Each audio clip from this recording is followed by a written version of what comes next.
Nama saya Brian Jordi Adrianto Iba. Saya umur sekarang 19 tahun. Saya berasal dari Sulawesi Tengah. Sebelum saya bertobat, pada saat itu saya masih dibilang masih anak-anak, umur 6 sampai 11 tahun. Saya lahir dari keluarga muslim dan saya tidak percaya sama sekali dengan Yesus. Saya juga sama sekali tidak pernah terpanggil menjadi hamba Tuhan atau seorang pendeta. Dan ketika itu Tuhan memanggil saya dengan cara yang unik, sangat unik sekali. Dulu ibu saya seorang Kristiani juga, tapi karena kekayaan yang dimiliki oleh ayah saya, ibu saya berani menjual Yesus. Dia menikah dengan ayah saya, sehingga dia menjual imannya. Dan ketika itu saya dilahirkan juga. Saya nggak tahu apa yang dipikirkan oleh ibu saya pada saat itu. Ketika saya lahir, Tuhan juga memberikan peringatan kepada ibu saya bahwa jalan yang dia miliki itu jalan yang dia pilih itu sebenarnya sudah salah. Ayah dan ibu saya sering bertengkar pada tahun 2007, 2006 dan seterusnya. Saya sudah lupa tahun berapa itu, pokoknya 2006 atau 2007. Sering bertengkar, mereka sering menggunakan benda tajam, kejar-kejaran, lari-larian kemana aja demi harta. Pada saat itu saya sangat sedih sekali melihat kondisi dari keluarga saya. Saya menangis. Saya berdoa kepada Tuhan. Kok keluarga saya jadi begini sih? Di mana keadilan Tuhan gitu. Dan pada saat itu sering berjalannya waktu, saya mendapatkan sebuah ilham dan sebuah panggilan yang berasal dari Allah sendiri. Dan di mana saya memiliki sebuah pengertian. Dan pada saat itu juga saya nggak tahu siapa Allah saya. Yang saya kenal Allah saya itu adalah zat. Tidak berbentuk, tidak mewakili apapun itu. Ketika saya sembahyang menyembah Tuhan, ada salah satu perkataan yang saya sering ucapkan, yang agama saya anjurkan, yaitu apa? Tunjukkanlah kami jalan kebenaran. Tunjukkanlah kami jalan kebenaran. Saya sudah mempercayai Tuhan. Saya mempercayai Allah. Yang katanya saya mempercayai Allah pasti masuk surga. Tapi kok kenapa selalu ada kata tunjukkanlah kami jalan kebenaran? Itu menunjukkan bahwa kepastian masuk surga tidak pasti. Tapi saya mengerti bahwa semua agama mengajarkan kebaikan. Iya, mengajarkan kebaikan. Tetapi beda dengan kekristenan yang saya dapat. Pada saat itu saya membaca Alkitab. Kenapa saya bilang membaca Alkitab? Pada saat saya memberanikan diri saya membaca Alkitab, padahal diri saya bukan orang Kristiani. Karena di kitab saya sebelumnya itu menganjurkan untuk membaca Alkitab. Kalau nggak percaya coba cek sendiri di kitabnya yang sebelumnya, cek sendiri. Itu berada di Ali Imran ayat 45. Di situ dikatakan bahwa Tuhan sendiri, Allah Subhanahu wa taala, menurunkan Taurat dan Injil, dan di dalam Injil itu ada cahaya dan kebenaran bagi orang-orang bertakwa. Makanya saya memberanikan diri untuk membaca Alkitab. Saya baca Alkitab dari Kejadian, mungkin saya lampang-lampang pada saat itu, dan saya mendapat satu ayat yang itu di Injil Yohanes ayat 1, bahwa dikatakan di sini, pada mulanya adalah firman. Firman itu bersama-sama dengan Allah, dan Allah itu adalah firman itu sendiri. Dan di ayat 3, di sini dikatakan segala sesuatu dijadikan oleh Dia, tanpa Dia tidak ada sesuatu pun yang jadi. Nah, saya mulai berpikir, firman, siapa firman itu? Siapa kalimat itu? Siapa perkataan itu? Ketika saya baca di Ali Imran ayat 45, di situ yang dikatakan firman itu sendiri adalah Isa Al-Masih. Saya mulai penasaran siapa Isa Al-Masih ini. Karena di Al-Maidah, di Al-Maidah 46 dianjurkan untuk membaca Alkitab, membaca Injil, karena di dalam Injil ada petunjuk, cahaya dan kebenaran. Dan di situ saya mulai beberapa tahun untuk mencari kebenaran itu, siapa firman, siapa Isa Al-Masih itu. Saya cari, saya baca semua, dan saya mendapat siapa Isa Al-Masih itu adalah Yesus Kristus itu sendiri, anak Maria, biasa disebut Ibnu Maryam, putra Maryam.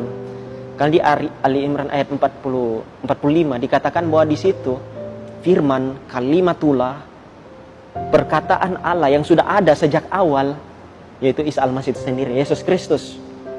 Sebelum dia jadi, sebelum segala sesuatu jadi, sesuatu pun dia sudah ada sebelum segala sesuatu jadi. Dan makanya itu saya cari selama 8 tahun. Saya benar-benar nggak main-main ketika saya membandingkan kedua kitab ini. Karena pada saat ini saya percaya bahwa Alkitab itu adalah firman Allah. Nemun, wamin, ya, dan amin. Karena di luar Alkitab bukan firman Allah. Ketika saya baca di Yohanes 8 ayat 58 di sini, kata Yesus kepada mereka, aku berkata kepadamu, sesungguhnya sebelum Abraham jadi, aku telah ada. Sebelum Abraham jadi, dia telah ada. Segala sesuatu diciptakan oleh dia, firman Allah. Saya mulai berpikir di sini, kok bisa gitu? Bahwa yang dikatakan bahwa orang Kristen itu menuhankan manusia. Tuhankan manusia. Kenapa bisa manusia jadi Tuhan? Apakah itu bukan berhala? Saya bilang bukan. Tanpa kita menuhankan Yesus, Yesus sudah Tuhan dari awal. Tanpa dia menjadi manusia, dia sudah Tuhan dari awal. Karena dia adalah Allah itu sendiri, firman Allah. Jadi pas saya mengerti apa itu kekristenan, siapa Isa Al-Masih itu, siapa Yesus Kristus itu, pikiran saya mulai terbuka. Tapi pada saat itu saya belum nggak kepikiran bahwa saya akan menjadi hamba Tuhan. Selama seling waktu itu berjalan, ketika saya bertobat sesungguhnya itu pada saat saya SMP. Saya menerima Yesus. Saya banyak memberitakan Yesus, siapa firman Allah itu sendiri. Karena Allah yang kita pahami sekarang adalah Allah yang sebenarnya, gitu. Allah tanpa firman itu kosong. Jadi kalau mau bilang Allah itu bukan firman, itu dia bukan apa-apa. Karena Allah menciptakan segala sesuatu dengan firman. Yang dikatakan di agama saya sebelumnya, Allah menciptakan segala sesuatu itu menggunakan kum fayakum, yang berarti dengan perkataannya. Jadilah terang, jadilah ini, jadi ini, gitulah. Jadi setiap orang yang percaya akan firman Allah itu sudah mempercayai Allah itu sendiri. Karena ketika saya bertobat, saya nggak pernah main-main gitu mau cari Tuhan, mau cari kebenaran. Saya menyelidiki setiap kitab. Saya nggak pernah main-main 1% pun. Saya cari, karena satu hal yang paling saya takutkan itu adalah masuk neraka. Karena bicara dengan masuk neraka itu adalah abadi. Jika kalau engkau masuk neraka, engkau mau minta ampun di neraka pun itu nggak akan diampuni. Makanya saya paling takut itu saya masuk neraka, gitulah. Semua agama mengajarkan kebaikan, tetapi belum tentu semua agama mengajarkan kebenaran, gitu. Agama mengajarkan kebaikan, tapi belum tentu mengajarkan kebenaran, gitu. Jadi di sini saya mengerti bahwa kekristenan itu bukan mengajarkan untuk menjadi hidup yang baik, tetapi menjadi hidup yang benar. Hidup yang baik tetapi tidak menjadi hidup yang benar itu sama saja dengan omong kosong. Kita hidup berbuat baik, melakukan amal ibadah, melakukan sedekah apapun itu, tapi hidup kita tidak benar di hadapan Tuhan, itu kosong. Jadi saya belajar bahwa di sini kehidupan benar itu lebih penting daripada kehidupan yang baik. Karena dalam kekristenan kita diselamatkan bukan karena perbuatan baik kita, bukan karena amal ibadah kita, tapi kita diselamatkan karena kasih karunia. Makanya saya menerima Yesus. Karena saya sadar diri saya nggak sempurna. Mungkin ada dosa yang tidak saya sengaja lakukan, iri hati, pikiran apapun yang melenceng dari firman Tuhan itu sudah dosa. Walaupun kita nggak sengaja. Makanya saya sadar, satu dosa pun yang kita buat, dosa kecil maupun dosa besar, itu sama saja di mata Tuhan. Gitu. Makanya saya takut ketika saya baca di Titus 3 ayat 5. Pada waktu itu dia telah menyelamatkan kita bukan karena perbuatan baik yang telah kita lakukan, tetapi karena rahmat-Nya oleh permandian kelahiran kembali dan oleh pembaruan yang dikerjakan oleh Roh Kudus Segala sesuatu kita diselamatkan bukan karena perbuatan baik. Kita mau usaha, mau mengusaha keselamatan kita. Kita mau memanjat untuk masuk surga. Tuhan nggak bisa disogok dengan perbuatan amal baik kita. Gitu loh. Saya bilang, Tuhan, saya mau masuk surga. Saya berbuat baiklah, saya sembayanglah, saya mau memberi sedekah. Oh, nggak bisa. Ajaran kekristenan bukan kayak gitu. Keselamatan itu diperoleh karena kasih karunia. Tuhan nggak bisa disogok. Karena Allah orang Kristen itu nggak bisa disogok. Lo mau sogok dengan perbuatan baik, lo mau sogok dengan amal ibadah, itu nggak bisa. Keselamatan terjadi ketika lo mengaku Yesus sebagai Tuhan dan Juru Selamat. Karena kalau engkau nggak mengaku Yesus sebagai Tuhan dan Juru Selamat, engkau nggak selamat. Karena pribadi Allah itu dalam Yesus. Kalau engkau nggak mengaku Yesus, engkau menyembah Allah yang salah. Pemikiranmu terhadap Allah, pemahamanmu terhadap Allah melenceng ke kiri, melenceng ke kanan, bukan Allah yang lurus, gitu. Makanya saya sadar bahwa diri saya nggak sempurna, diri saya nggak bisa dibilang suci lah, nggak bisa dibilang kudus. Makanya saya sadar, karena saya sadar saya menerima Yesus, bukan karena perbuatan saya, bukan karena amal ibadah saya, melainkan anugerah Tuhan. Oleh darah Yesus saya ditebus. Bukan oleh perbuatan saya ditebus. Karena usaha manusia tidak menghasilkan apapun. Kita manusia, kita nggak bisa menebus dosa kita nggak bisa tebus sendiri. Tuhan nggak bisa disogok. Makanya itu, melalui Yesus, melalui penebusan, dosa apa yang kau lakukan, dosa ketika apapun itu, dosa itu udah diselesaikan sama Yesus. Bukan berarti ketika kita bukan berarti ketika kita menerima Yesus kita seenak saja berbuat dosa, enggak. Perbuatan baik dilakukan ketika kamu telah diselamatkan. Ketika kamu telah diselamatkan sebagai ucapan pembuktian, makanya ada buah-buah roh, pembuktian ketika kamu sudah diselamatkan, itu perbuatan baik. Itu pembuktiannya. Berjalannya waktu, saya belajar tentang firman Tuhan, bahwa saya percaya Alkitab adalah firman Allah, nemun wamin, ya dan amin. Mungkin apa yang saya alami dulu, ayah saya suka main perempuan, ibu saya juga nggak jelas pada saat itu, tapi alhamdulillah lah, puji Tuhan, bahwa ibu saya sudah menerima Yesus dengan sungguh-sungguh. Tapi saya nggak tahu dalam hatinya gimana, tapi saya yakin dan percaya ibu saya sudah menerima Yesus dengan sungguh-sungguh. Gitu. Apapun yang saya lakukan dulu, apapun kehancuran keluarga saya bersyukur. Kalau misalnya Tuhan tidak menegur saya melalui masalah itu, pasti saya nggak akan selamat pada saat ini. Saya berdiri di sini karena pencobaan itu, karena segala sesuatu yang dilakukan Tuhan, karena segala sesuatu yang Tuhan lakukan itu baik apa adanya. Jadi apapun engkau, ketika keluargamu jatuh, keluargamu ketindas, itu bukan berarti Tuhan nggak sayang. Ada sesuatu di balik semua itu, sesuatu di balik semua pencobaan itu. Ada rahasia Tuhan di balik itu. Kita diproses, diuji, biar kita tahan banting gitu. Tahan banting. Ketika saya menerima Yesus, sebelum saya menerima Yesus, bahwa kitab saya menjelaskan bahwa Allah itu nggak punya anak. Yes, saya terima itu, bahwa Allah nggak punya anak sama sekali. Benar. Dan kita sebagai hamba-hamba Tuhan, kita nggak disebut anak.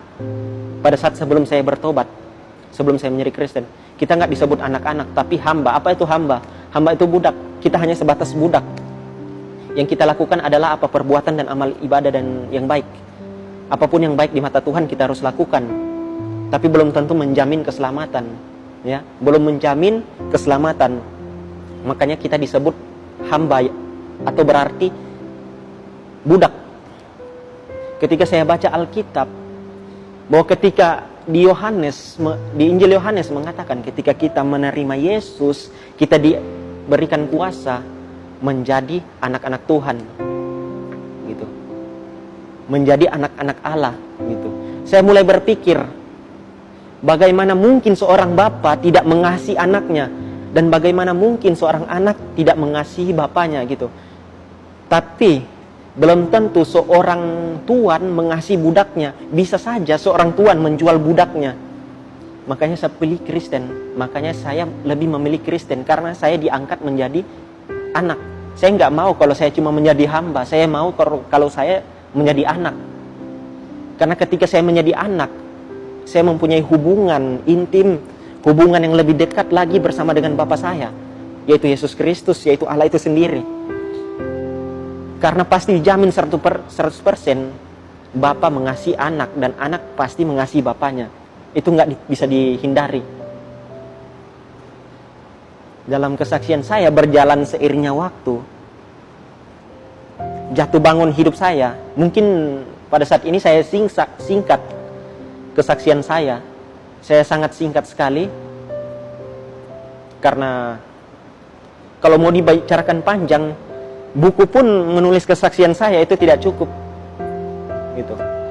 Jadi berjalannya waktu, seiringnya waktu berjalan, SMP, SMA. Pada saat SMA itu pertama kali saya bertobat, sungguh-sungguh menerima Yesus. Saya berhenti untuk membanding-bandingkan kitab.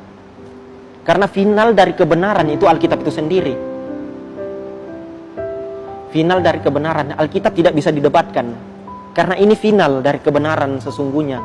Firman Allah itu final.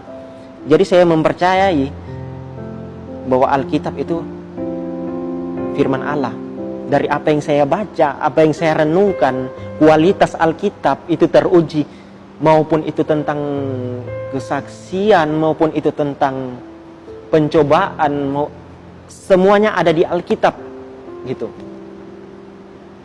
Saya menangis ketika saya melihat pertobatan Ayub yang begitu, yang ceritanya Ayub adalah orang yang soleh, orang yang takut akan Tuhan, tapi bagaimana Tuhan tetap memberikan dia pencobaan gitu. Mungkin pencobaan itu bisa dibilang lah bukan Tuhan yang melakukan pencobaan itu, tetapi Tuhan mengizinkan pencobaan itu masuk dalam hidupnya Ayub gitu. Tuhan mengizinkan, bukan berarti Tuhan nggak sayang. Tuhan mengizinkan biar kita tahan uji gitu. Maupun itu agama Kristen, maupun itu agama Islam, maupun itu agama Buddha, maupun itu agama Hindu, ateis sekalipun, itu sudah ada jalan ceritanya masing-masing yang dibagikan oleh Tuhan. Makanya Tuhan disebut adil. Rezeki orang Islam, rezeki orang Kristen, rezeki orang Buddha, itu sudah dibagi-bagi. Tapi soal keselamatan beda. Ketika kita di dunia ini, semua orang itu dibagi rata, adil. Makanya bisa dibilang ada orang Kristen yang nggak sukses, ada orang Kristen yang sukses. Begitupun juga dibilang ada orang Buddha yang sukses, ada orang Buddha yang nggak sukses. Ada yang miskin, ada yang kaya. Ketika kita di dunia ini, di mata Tuhan semua kita sama. Agama apapun itu sama kita semua.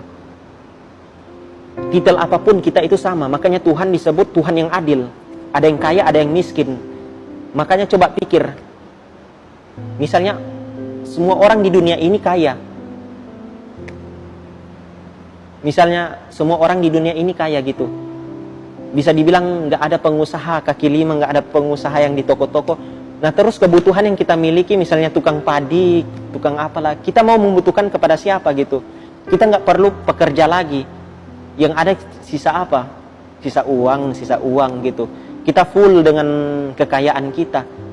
Tapi udah nggak ada lagi orang yang, misalnya gimana ya, bisa dibilang lah tukang padi, tukang kebun lah, udah nggak ada karena semua orang udah kaya, udah nggak butuh itu lagi. Gimana kita mau hidup? Makanya Tuhan membagi-bagi, ada yang kaya, ada yang miskin, ada yang bisa main gitar, ada yang bisa main drum, ada yang bisa nyanyi, ada yang bisa main keyboard. Makanya Tuhan bagi-bagi gitu. Makanya Tuhan adil. Tetapi ketika kita mati, keselamatan itu beda. Orang mati ketika dia sudah menerima Yesus sebagai Tuhan Juru Selamat, saya yakin jamin 100% orang itu tidak akan dikecewakan. Tapi ketika seseorang yang belum menerima dan bisa dibilang belum LB, saya yakin dia akan menyesali segala sesuatu apapun itu dalam hidupnya. Sekalipun walaupun dia berbuat baik, walaupun dia melakukan apapun, amal pun itu, tapi ketika dia tidak menerima Yesus Kristus sebagai Tuhan, itu sia-sia, semua kosong gitu. Orang ateis pun bisa berbuat baik. Dukun pun bisa berbuat baik. Siapapun bisa berbuat baik gitu. Tetapi yang beda ketika kau menerima Yesus. Ketika kau menerima Yesus, Saya yakin 100% akan selamat. Berjalannya waktu, seringnya waktu, saya melihat KKR dari Pendeta Gilbert, hati saya tergerak untuk, pada mulanya saya masuk di sekolah kependetaan di STTGGI, sekolah teologi, saya sebenarnya hanya iseng-iseng masuk gitu. Ingin tahu apa sih isi Alkitab itu. Saya nggak punya kelebihan, saya nggak bisa main gitar, saya nggak bisa main piano, apapun itu saya nggak bisa. Makanya pilihan jalan terakhir saya untuk menjadi seorang pendeta. Karena saya nggak mempunyai kelebihan apapun. Saya masuk aja iseng, biar aja lah. Sekali-sekali juga masuk, biar saya bisa belajar firman Tuhan, habis itu saya keluar. Gitu. Tetapi ketika saya masuk di STT, panggilan Tuhan itu sangat kuat terhadap saya. Seakan-akan Tuhan bilang saya akan menjadi seorang penginjil, gitu. Saya nggak, sampai sekarang pun saya nggak mau jadi pendeta. Saya bahkan nggak mau. Saya nggak mau jadi pendeta. Saya lebih suka dibilang menjadi seorang penginjil. Karena kerinduan saya, biar semua orang itu selamat. Biar semua orang itu mendengar kabar baik itu. Siapa yang disebut Isa Al-Masih lah. Siapa yang disebut firman Allah. Gitu. Siapa yang disebut anak itu sendiri. Gitu. Biar orang bisa mengenal melalui Yesus, orang dapat mengenal Allah. Karena kalau mereka tidak mengenal Yesus, mereka sama sekali tidak mengenal Allah. Yang mereka kenal adalah namanya saja gitu. Dia adalah sebuah zat yang tidak berbentuk, yang tidak akan pernah turun ke bumi, yang tidak akan pernah bertemu dengan manusia, yang sama sekali tidak akan bersosialisasi dengan manusia. Hanya itu yang mereka tahu. Tapi ketika mereka terima Yesus, apapun agamanya, karena saya berani jamin, agama tidak menjamin keselamatan. Karena Tuhan tidak pernah menciptakan agama. Saya berani jamin itu. Tuhan nggak pernah menciptakan agama. Walaupun kau agama, apapun agama itu, tetapi jikalau kamu menerima Yesus, pasti selamat, saya jamin. Apapun agama itu, apapun titelmu, apapun statusmu, ketika kamu menerima Yesus, tapi dengan hati yang sungguh-sungguh, bukan karena kamu mengejar yang baiknya saja dari Yesus. Oh, saya menerima Yesus agar saya diselamatkan, saya terima saja. Bukan itu. Ketika kamu menerima Yesus, kamu ada pembuktian. Buktinya apa ketika kamu menerima Yesus? Perbuatan baik, yang biasa disebut buah-buah roh. Ketika kamu terima Yesus, perilakumu berbeda. Perilakumu dengan hidupmu yang lama itu berbeda. Kamu menjadi manusia baru, saling mengasihi, saling menguatkan, saling mengingatkan, tegur menegur. Bilang ke semua orang, kamu jangan begini, kamu jangan begini. Semua itu kamu lakukan untuk Yesus, bukan untuk dirimu sendiri. Karena biarlah kita semakin rendah, tetapi dia semakin tinggi. Gitu. Pada saat sampai sekarang pun, saya mulai berpikir bahwa hidup saya itu berada di bawah otoritas Tuhan. Saya melakukan segala sesuatu karena Yesus Kristus. Mungkin saya nggak banyak bercerita lagi. Buku pun kalau saya mau menceritakan keseksianku itu sangat panjang sekali. Bahkan menyangkut dengan kebenaran. Dari bagaimana Allah memperkenalkan dirinya. Bukan hanya dalam Alkitab. Allah bisa memakai kitab apapun untuk bersaksi. Maupun itu kitab Weda, Tuhan bisa pakai untuk menyatakan dirinya. Maupun itu kitab apapun itu, maupun itu melalui ilmu pengetahuan, Tuhan bisa menyatakan dirinya melalui itu semua. Karena segala sesuatu, dosa, pengetahuan, keyakinan agama apapun, dosa-dosa apapun yang dimiliki manusia, itu tidak menghalangi kekuasaan Tuhan. Semua tidak menghalangi. Kalau Tuhan mau bilang semua orang bertobat, bisa jadi bertobat. Dosa tidak bisa menghalangi kita dengan Tuhan gitu. Karena kita diselamatkan bukan karena perbuatan baik, melainkan karena anugerah. Jadi saudara-saudara, pada saat ini saya mau mengingatkan, ketika kamu menerima Yesus, bukan berarti kamu telah memperberhalakan sesuatu, mempertuhankan segala sesuatu. Enggak. Sebelum Yesus datang ke dunia, sebelum Yesus turun ke dunia ini, dia sudah Tuhan dari awal. Kita bukan mempertuhankan manusia, kita mempertuhankan yang memang sudah Tuhan dari awal. Gitu. Kalau banyak orang bilang orang Kristen mempertuhankan manusia, enggak. Enggak sama sekali. Enggak sama sekali.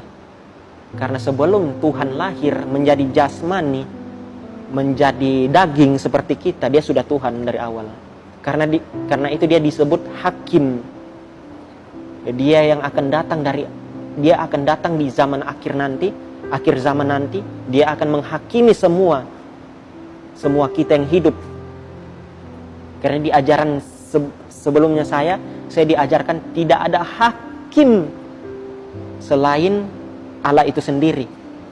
Satu-satunya hakim yaitu hanya Allah sendiri. Nah, pertanyaan saya, siapa itu hakim yang akan datang terakhir itu? Kalau bukan Yesus itu sendiri.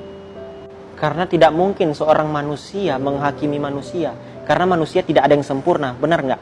Benar. Manusia tidak ada yang sempurna. Karena itu Yesus sebagai Tuhan itu sendiri. Karena dia Tuhan, dia itu sempurna. Dia datang, makanya Tuhan menghakimi manusia. Nggak ada namanya manusia menghakimi manusia. Nggak ada. Yang ada Tuhan menghakimi manusia. Gitu. Dan ketika saya sadar, ketika saya mengerti tentang kebenaran firman Tuhan, saya ingin membagikan kepada seluruh dunia. Bukan berarti saya membenci manusia yang di luar Kristen. Enggak.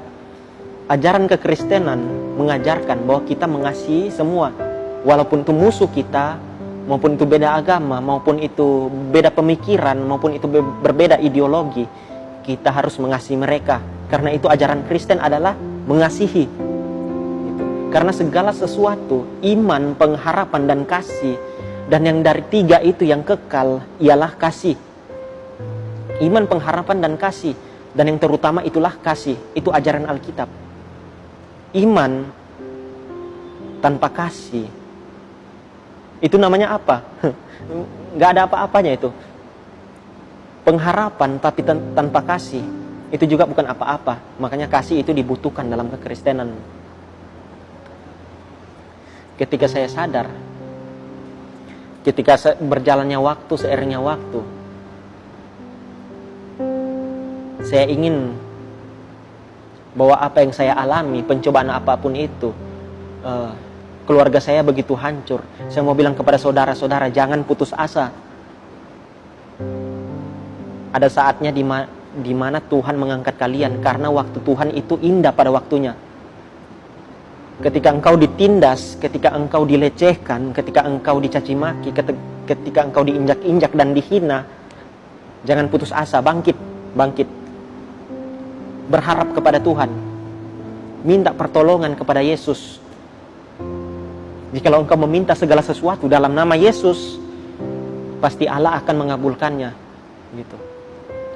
Dalam nama Yesus, saya jamin 100%. Jikalau Anda meminta dalam nama Yesus, Allah pasti akan mengabulkannya. Saya jamin 100%. Karena dalam pengharapan iman kekristenan, pengharapan kita itu hanya di dalam Yesus. Karena inti utama dari kekristenan, sentral yang utama dari kekristenan hanya Yesus. Ketika berjalannya waktu, saya ditindas apapun itu. Saya juga orangnya bisa dibilang goblok lah, nggak tahu apa-apa lah dalam sekolah saya. Tetapi kok Tuhan bisa memakai saya gitu. Tetapi kok Tuhan bisa menarik saya. Saya orang pendosa. Segala dosa apapun itu, kecuali narkoba, saya sudah pernah lakukan. Tapi kecuali narkoba dengan seks bebas, itu nggak pernah saya lakukan, dua dosa itu. Tetapi dalam yang lain-lain udah saya pernah lakukan. Melawan orang tua lah, mencuri lah, mabuk-mabukan lah, apapun itu sudah saya pernah lakukan. Dosa apa yang saya nggak pernah lakukan kecuali narkoba dan seks bebas? Saya nggak pernah lakukan, saya nggak pernah sentuh itu sama sekali, gitu. Tetapi kok Tuhan tetap memilih saya? Gitu. Terkadang kita berpikir gitu, hidup saya hancur kok, iblis terus menindas. Engkau sudah jadi pendosa yang besar, engkau nggak mungkin diselamatkan. Nggak usahlah kau berharap gitu. Iblis terus menindas. Jangan biarkan iblis menindasmu. Engkau bangkit, usahakan dirimu agar tetap berjuang dalam keselamatanmu. Hidup suci, hidup kudus, perjuangkan. Gitu. perjuangkan. Walaupun engkau tetap jatuh, tetap bangkit. Berharap kepada Yesus, berharap kepada Yesus, terus berharap kepada Yesus. Ketika engkau jatuh, terus berharap, jangan ada henti-hentinya. Terkadang saya berpikir, kok Tuhan lebih banyak memakai orang yang rusak. Kenapa enggak orang yang alim? Kenapa enggak orang yang kudus? Gitu. Terkadang Tuhan memakai orang yang rusak karena menurut Tuhan, di mata Tuhan, orang yang rusak itu sempurna bagi Tuhan. Karena ketika kita rusak, kita menuju, misalnya saya memiliki suatu perumpamaan, yaitu ada jalan sebelah kiri dan sebelah kanan. Jalan sebelah kiri itu jalan yang salah, sedangkan jalan sebelah kanan itu jalan yang benar. Kau orang yang rusak, Tuhan bilang, kau pergilah ke jalan sebelah kanan. Enggak, saya enggak mau, saya pergi ke jalan sebelah kiri. Saya pergi, saya melawan Tuhan. Bukan berarti, tapi ketika saya pergi ke jalan yang sebelah kiri, Tuhan enggak pernah meninggalkan kita. Tuhan terus berada berserta kita. Karena dalam Alkitab mengatakan, Tuhan tetap menyertai kita dalam keadaan apapun itu. Kita pergi ke sebelah kiri, ketika kita pergi ke sebelah kiri, jalannya mentok, udah nggak ada lagi. Saya menyesal kepada Tuhan, gitu. Aduh Tuhan, saya menyesal pergi ke sebelah kiri. Mendingan saya nggak pergi ke jalan sebelah kiri. Saya lebih baik dulu saya pilih pergi ke jalan sebelah kanan. Saya menangis, saya balik kepada Tuhan. Ketika saya balik kepada Tuhan, ketika ada orang lain yang mau pergi ke jalan yang salah itu, saya bilang kepada orang itu, lo nggak usah lah pergi ke jalan sebelah kiri, di sana udah mentok, nggak usah lah, baliklah. Nih ikut di sebelah kanan gitu. Bahwa pengalaman kita dibutuhkan, pengalaman hidup kita dibutuhkan, agar orang lain mengerti, kita memberitahu gitu. Bahwa di jalan ini sudah mentok, nggak usahlah kau ke di sebelah sini, pergilah di sebelah sana, karena di sebelah sana ada jalan yang lebih penuh pengharapan. Pergilah ke jalan sebelah kanan sana, nggak usahlah kau pergi ke sini, balik. Karena saya sudah pernah mengalami gitu. Ketika saya merasa ada seorang yang menawarkan jus stroberi, rasakan ini, saya merasa jus stroberi itu nggak enak. Nggak enak jus stroberi ini. Nah di situ kerja saya untuk memberitahukan kepada orang lain, kau nggak usah minum jus stroberi, karena jus stroberi itu nggak enak. Jadi gitu. Tuhan memakai orang yang rusak, bukan berarti Tuhan memakai dosa, enggak. Tuhan memakai pengalaman hidup kita, agar pengalaman hidup kita bisa diberitakan kepada orang lain, agar perilaku orang lain itu bisa menjadi lebih baik, tidak menjadi seperti saya gitu. Contohnya, Paulus, dia pembunuh. Sebelum dia menjadi Paulus, namanya itu adalah Saulus. Dia adalah seorang pembunuh. Kenapa Tuhan bisa pakai? Karena itu yang saya bilang tadi. Orang yang rusak itu berharga di mata Tuhan. Satu domba yang hilang itu berharga bagi Tuhan. Alkitab yang mengatakan, ketika satu domba itu hilang dari 100 domba, ketika ada satu domba yang hilang, tinggal 99 domba dan satu domba yang hilang, Tuhan meninggalkan 99 domba ini dan dia pergi mencari satu domba yang hilang itu. Begitupun juga dengan Yesus, itu perumpamaan. Yesus datang ke dunia ini bukan mencari orang yang kudus, bukan mencari orang yang suci, tapi dia cari orang yang rusak. Dia mencari orang yang rusak karena orang yang rusak itu berharga di mata Tuhan. Jadi di situ saya mulai berpikir, benar juga gitu, bahwa segala hikmat Tuhan, bisa dibilang wisdom Tuhan, kita nggak bisa pahami secara keseluruhan. Ada satu pemikiran Tuhan yang memang nggak bisa kita pahami, karena kalau Tuhan kita pahami, berarti dia bukan Tuhan gitu. Karena saking nggak terbatasnya pemikiran Tuhan, kita nggak bisa pahami pemikiran Tuhan, karena pemikiran Tuhan itu nggak terbatas, pikiran kita nggak sampai gitu. Ketika saya sudah bertobat menjadi hidup baru, saya memberanikan diri saya untuk membuat komitmen bahwa saya akan menjadi seorang penginjil. Saya nggak main-main untuk belajar Alkitab, dan saya juga sangat memahami kitab yang sebelumnya di agama saya sebelumnya, karena saya belajar. Karena satu hal yang saya takuti, yaitu masuk neraka. Karena ketika kita sudah masuk neraka, nggak ada lagi namanya pengampunan, nggak ada namanya lagi mendoakan orang mati. Orang mati ketika dia mati sudah tidak bisa didoakan lagi. Karena ketika mati itu urusan dia dengan Tuhan, urusan manusia udah nggak ada lagi. Kita nggak bisa mendoakan orang mati. Jadi itu. Kalau mau ditanya, saya memahami kitab yang sebelumnya. Saya sangat memahami.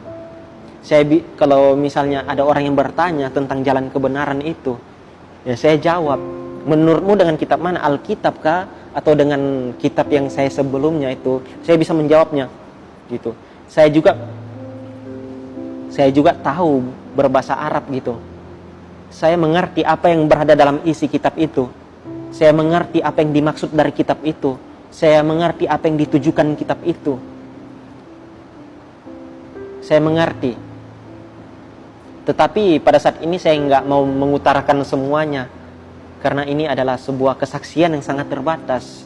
Kiranya kesaksian ini bisa menjadi sesuatu yang bisa membangun dan menyadarkan saudara-saudara. Karena kerinduan saya bukan hanya saya bersaksi, tetapi saudara-saudara sekalian bisa bersaksi semuanya. Menyampaikan. Kalau saya berkhotbah, saya suka sekali mengajar. Saya mengajar tentang Yesus Kristus. Saya mengajar tentang Isa Al-Masih. Saya mengajar tentang firman Allah. Saya bagikan ke orang lain dan orang lain itu membagikan kepada semua orang. Gitu. Jadi bertahap. Saya membagikan kepada jemaat. Jemaat membagikan kepada di luar. Gitu. Agar semua orang Kristen bisa bersaksi. Agar semua orang Kristen bisa menginjil. Jadi kiranya apa yang saya sampaikan bisa membuat kita sadar. Di luar Yesus tidak ada jalan kebenaran. Satu ayat lagi di Yohanes 14 ayat 6, ini kata yang membuat hati saya tersentuh pada saat pertama kali saya bertobat. Di sini dikatakan ayat 6, kata Yesus kepadanya, "Akulah jalan dan kebenaran dan hidup. Tidak ada seorang pun yang datang kepada Bapa kalau tidak melalui aku." Tidak ada seorang pun yang datang kepada Bapa. Siapa Bapa itu? Allah. Orang tidak dapat mengenal Allah kalau dia tidak mengenal Yesus. Karena jikalau kita telah mengenal Yesus, kita telah mengenal Bapa di sorga. Jikalau kita telah melihat Yesus, kita telah melihat Bapa di sorga. Apapun yang dilakukan Yesus itulah perbuatan Bapa. Jadi hanya itu sekian. Kiranya kesaksian yang singkat ini menjadi sesuatu yang menjadi pelajaran buat kita bahwa kesaksian kita itu sangat dibutuhkan. Kesaksian kita, pengalaman hidup kita itu dibutuhkan orang lain agar orang lain melihat pengalaman hidup kita itu seperti apa sih? Apa yang lo rasakan ketika kau hidup dalam dosa? Apa yang kau rasakan, siksa atau enak gitu. Sekian. Hanya dari saya, Brian Jordi Adrianto Iba. Assalamualaikum warahmatullahi Isa Al-Masih. Shalom.